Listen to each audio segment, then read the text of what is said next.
தூத்துக்குடியில் இரவு முதல் பெய்த பலத்த மழையால் நகரின் பெரும்பாலான பகுதிகளில் மழைநீர் தேங்கியுள்ளதால் தீபாவளியை கொண்டாட முடியாத நிலை ஏற்பட்டுள்ளது.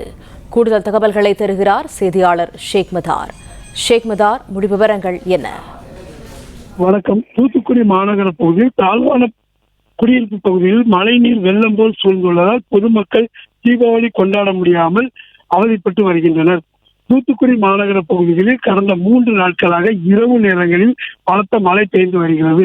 இருந்த போதிலும் பகல் நேரங்களில் லேசான வெயில் அடிப்பதால் அந்த மழைநீர் எங்கும் தேங்காமல் இருந்து வந்தது. இந்த நிலையில் நேற்று இரவு 7 சென்டிமீட்டர் மழை தொடர்ந்து பெய்ததால் தாழ்வான பகுதிகளில் மழைநீர் வெள்ளம் போல் சூழ்ந்தது.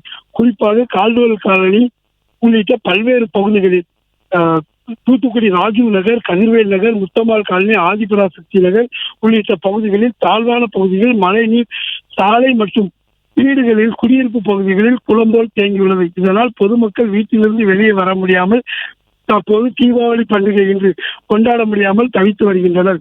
சிறுவர்கள் பெரியவர்கள் பட்டாசு இன்று காலையில் வெடிக்க முடியாமல் அவர்கள் பெரிதும் அவதிப்பட்டு வருகின்றனர். பிளே ஸ்டோர் மற்றும் ஆப் ஸ்டோரில் இருந்து பாலிமர் செயலியை QR கோடு மூலம் பதிவிறக்கம் செய்யுங்கள். செய்திகளை உடனுக்குடன் பெறுங்கள்.